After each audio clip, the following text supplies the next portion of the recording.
Welcome to Virtual Antics, your go-to podcast for digital entrepreneurs, powered by Nadora.org and NG Virtual Assistant. We're here to guide you through every aspect of business, from networking to lead generation and so much more. Get ready to thrive in the virtual world with expert insights and our all-in-one solution, Nadora, where creating a digital business becomes a breeze. Let's dive in and revolutionize your business journey together.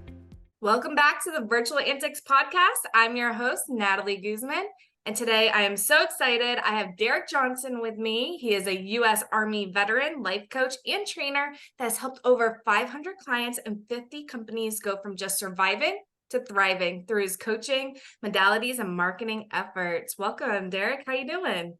Doing great. Thank you for having me, Natalie. It's a pleasure to be here. I'm so excited that you're here. Thank you for your service, of course. Can you tell me a little bit about who you are, what you do, and how you got started? For sure. So I'm a U.S. Army veteran. I just followed the steps of my father. He was in the U.S. Army for 23 years. And then my mother was a kindergarten teacher. So they always naturally were leaders. And I always saw them waking up at 4 and 5 a.m. exercising. So that was the norm. So my mother's German, so I got the discipline and the borderline OCD from that side. And then my father's African-American, and he was the drill sergeant and all that. So having that structure in the home, it just came natural.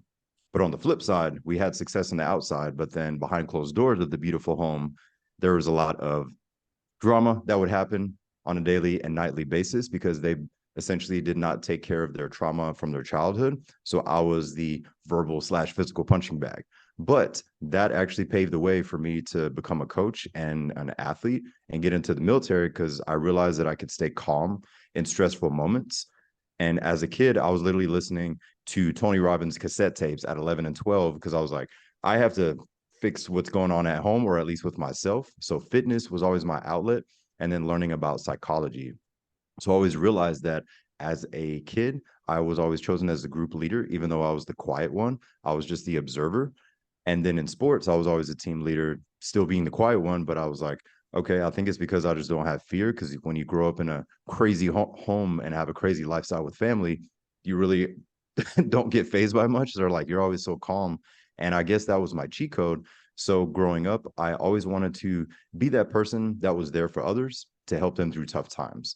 And then I would share my stories, and they're like, wow, I just thought that you're like a gifted athlete, or your dad went this way. And then they learn the backstory and they're like, oh, that's a pretty crazy upbringing. So long story short, I did sports in school, and then I was in the U.S. Army for 10 years. But I always knew that my calling was coaching people.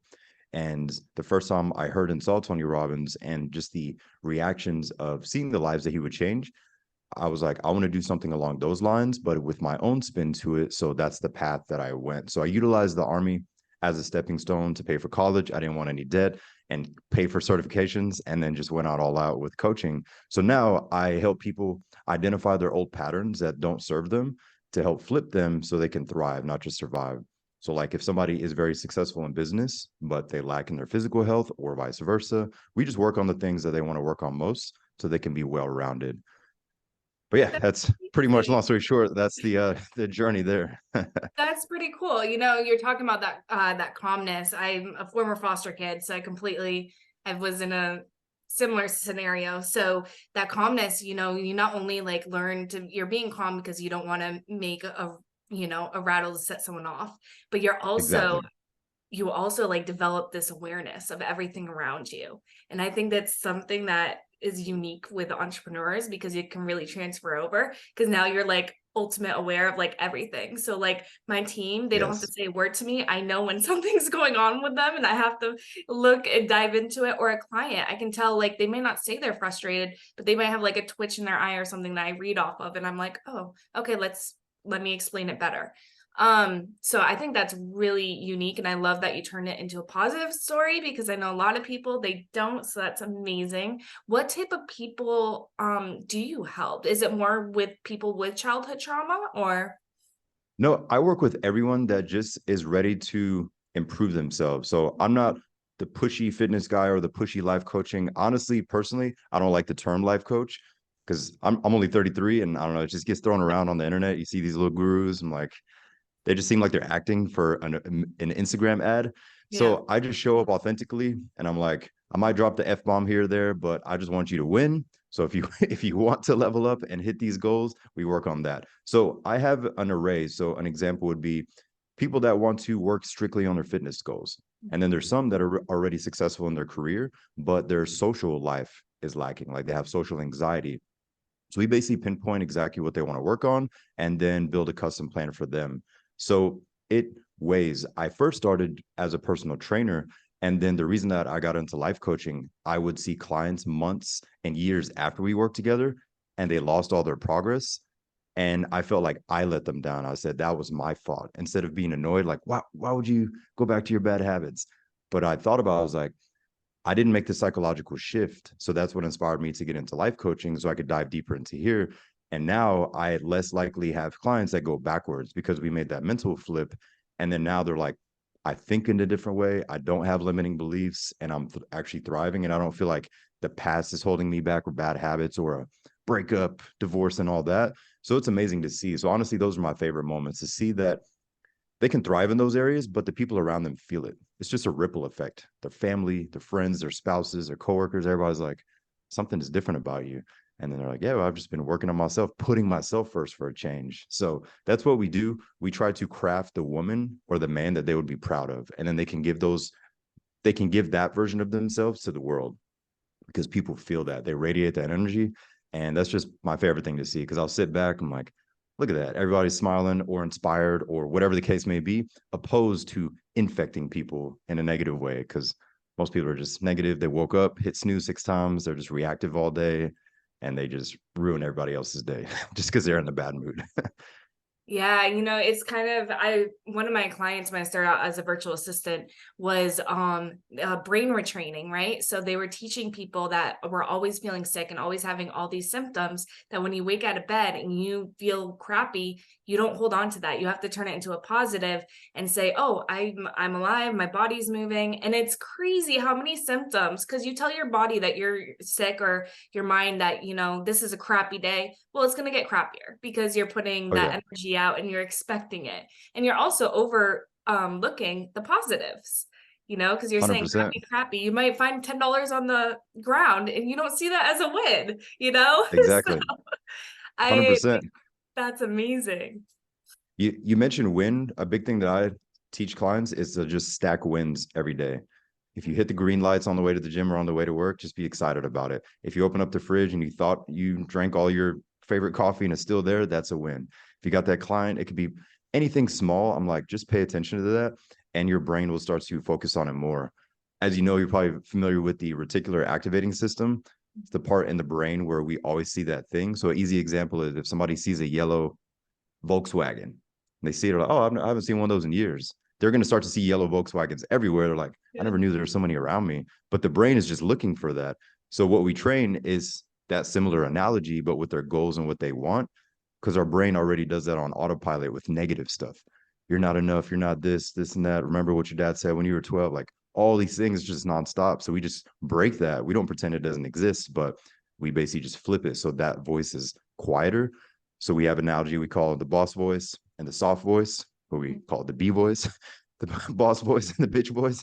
And then we try to make sure that that one is quieter. It's still always going to be there, but make sure that we have it overpowered so that voice isn't holding us back from step one, getting out of bed from the first alarm. So yeah, so we just flip those things, but it is just amazing to see people break out of that shell and peel off the layers of that trauma, that negativity, preconceived notions that were placed onto them from someone else. And they're like, why do I act this way in a relationship? Oh yeah, my uncle said that for 7 years straight to me. So now I'm like, and then we dive deeper on that and they're like, okay, let me work on this. Opposed to making a Facebook post saying my toxic trait is blah, blah. I'm like, let's do the self-work. You're right. And it's so interesting because I feel like, you said keep mentioning goals. And I know in a previous episode, I talked with someone about goal setting and like how it's like really important to take the time and to work on your goals. Do you recommend like a certain amount of time like that you should be reevaluating or creating new goals? Yes, for sure. So I do a thing called the mid-month check-in. So what we do, we grab our phone and then we go to the 15th of the month And in that day, we make a note. So we don't block out the whole day, but it's a notification. So the 15th of every month, a box will pop up that says, by now you should be. By now you should be. And they choose two categories. It could be finances, it could be career, it could be fitness, mindset, whatever it is. And they are very specific. So a very specific example is, by now you should be 10 pounds down.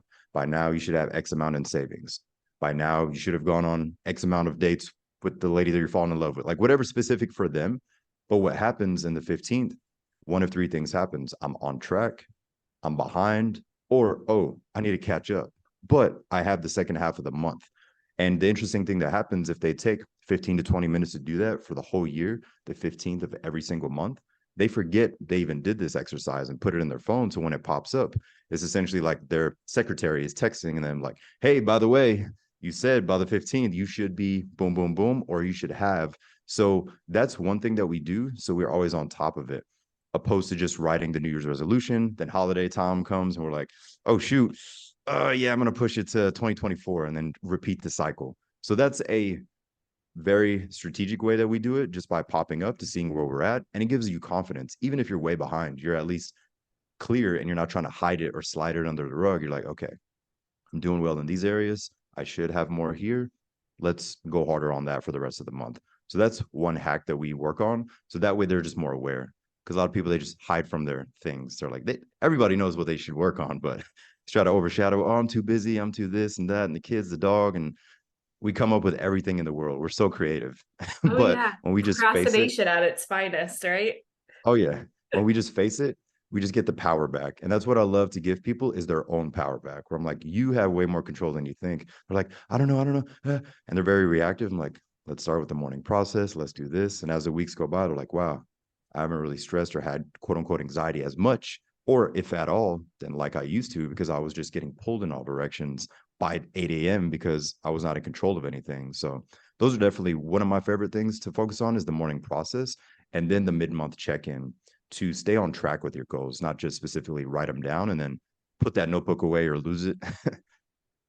Yeah. And, when it comes to our goals, I feel like a lot of us, it's us that's holding us back, right? Like you said, we have the power. And so, for instance, if you have a difficult client that is, will send you maybe a really long text message that always overwhelms you and gives you 13 million to-dos, right? And so when you see them text you, you don't want to open that text message. You'll put it off for the longest amount because you don't want to Exactly. get overwhelmed, right? And Oh I yeah. just started actually putting those first to confront it, because and creating a process around it to de-stress me, because we are our worst enemy, right? So we will hide from anything that will cause us, the slightest stress. And Oh so, yes. yeah, so I think it's really important what you're saying, having the goals, doing the check-ins, and then recognizing, I think that feeling is another part of it, like recognizing, oh, you are avoiding that Exactly. situation, right? There's a phrase called, it's by Napoleon Hill. He coined a phrase called eat the frog first, which is basically the hardest, the most stressful, or the most difficult thing in your day. It's that thing that makes us uncomfortable. We see that email, we're like, oh, I'm gonna do it at 4 p.m. But all day long it's lingering in the mind and we're just annoyed. We can't even enjoy our lunch break because we're just thinking about that thing. So I tell people, I'm like, just do that thing. I was like, I know you don't like it, but the rest of the day you're free because everything else is easy. Because sometimes things just take 5 minutes. Most things that people are avoiding don't really take that long. It's not like some grandiose, massive goal. It's just one little email, one phone call that they've been avoiding for 6 months. It's like, just get that 2 minute call done. Like, and then when Yeah. they really look at it, they're like, 6 months delay, 2 minute phone call. Wow, what am I doing? And they've had all this built up anxiety and pressure for months or weeks. I'm like, let's make the phone call. And I would literally sit there, put myself on mute and watch them make the call. They get off. I'm like, how do you feel? They're like, okay. I'm like, all right, what's next? And then we go to the next thing. So they don't think much. So we just close the gap in between the actions. Like, all right, we got that done. Let's go to the next thing. And now you're done with your day by 4 p.m. You can chill. And they're like, wow, this is weird. I'm not used to being able to be present with my family because I'm always in my head because I Mhm. procrastinated. So I love seeing that, just the calmness and the confidence that somebody has when they have control of their situation. Yeah, that's so cool. I'm going to switch gears a little bit because I really want to dive into the fitness aspect as well, because So in very early in my career of entrepreneurship, I got into a membership group for millionaires, and they always taught us how important it was to exercise as well as work on your business. And it kind of goes hand in hand. Can you tell me some of the benefits entrepreneurs might have from exercising? Yes, for sure. So most importantly, I don't push what time somebody should work out, but I would recommend people start their day with an exercise because they're just going to vibrate at a higher level, feel more confident, and most importantly, on the day that they don't feel like doing it, that energy is going to spill over where their staff, their clients, their employees are going to feel it. So something that simple. We've all had an high, excuse me, we've all had a high after a run, after a lift, whatever the workout was, yoga, hot yoga in a sauna, that feeling afterwards, your brain is just clear. Ideas, people, contacts, clients just pop in your head, and you're like, wow, where does this come from? So I would always recommend morning workouts by earning confidence, earning happiness, because it's hard to just have that cup of coffee and be like, all right, ready to attack the day. At least for me, that doesn't do anything. I'm just like, I don't even feel it. I have to move my body, walk my dog, or run, and then go from there. So I would at least have 20 minutes every single morning, just do something active. It doesn't have to be a full hour beast mode session in the gym. It could just be a walk, a jog, just do anything and make that a process. Another thing in regards to fitness and wellness, I challenge people to wake up at the exact same time, 7 days a week. So that way their internal clock, their circadian rhythm is on point. So they don't feel like they're trying to catch up every Tuesday and Wednesday because Mondays they just dragged ass because they're trying to catch up from the weekend. So just getting up at that time. And also I believe that the most trustworthy people in business are usually in pretty good shape, no matter what their training modality is or their body type, but they just have a different level of confidence and certainty. You could see it. And then on the flip side, you could see, and we've all been around successful entrepreneurs that may be making millions, but they're morbidly obese or they do too many drugs or they have a drinking issue. Like there's always some vice that's overpowering when you're like, wait a minute, this is the guy from the company corporate that's up top. Like I just saw him do a line of like at this function. I'm like, this is wild. So seeing all that, you're like, and we're not judging, but it's very common because they're only killing it or crushing it in one area. So I would just start with the morning wake up time, that exact time, and just having a non-negotiable minimum 20 minutes to themselves. Walking, yoga, meditation, just something for the body and the mind. And it sounds very simple and basic, but a lot of people don't do it consistently. That's just what they're lacking is that discipline. And all it is to be on point. So then their staff and everyone else can feel it. But most importantly, they feel proactive.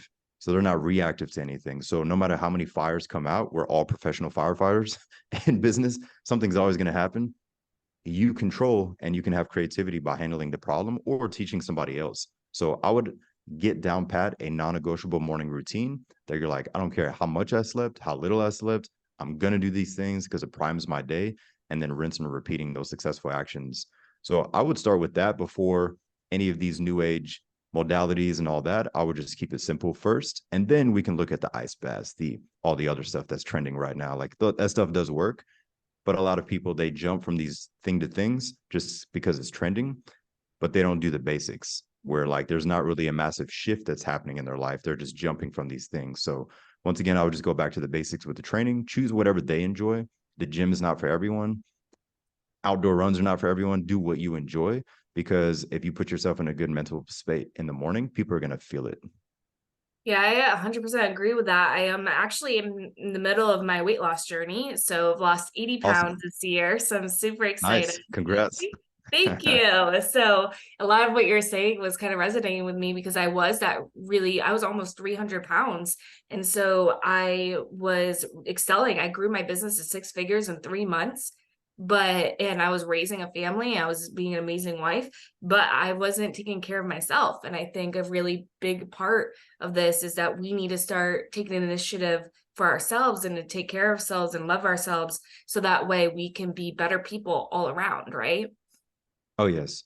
I've always used the phrase, it's blunt to the point, but I'm just always transparent. I've always used a phrase where I say to clients and just to people is, are you a walking billboard or a walking contradiction? And we've all been both to an extent, but if we can just literally live what we say, people see it. Because some people are great at speaking. Like an example would be the motivational speaker that's speaking, but before he got on stage, he had to have a shot of Grey Goose before he spoke to people. It's like, is he really that confident? or did he need that to speak? So literally just living it, because you can always sense who is authentic about it. And it's amazing to see because it's so rare. Because with social media, people play a character online, but then when you meet some people that are just the same person, you're like, wow, this is awesome. The same lady in the video, Natalie's the same person here. Cool. And then the trust goes up because everybody else is just acting and just in sales flow mode. So it's always interesting to see the authenticity. What are some things that you saw like in your journey so far with the 80 pounds? Like, what would you say are some benefits that you lately saw in business or even like with your team?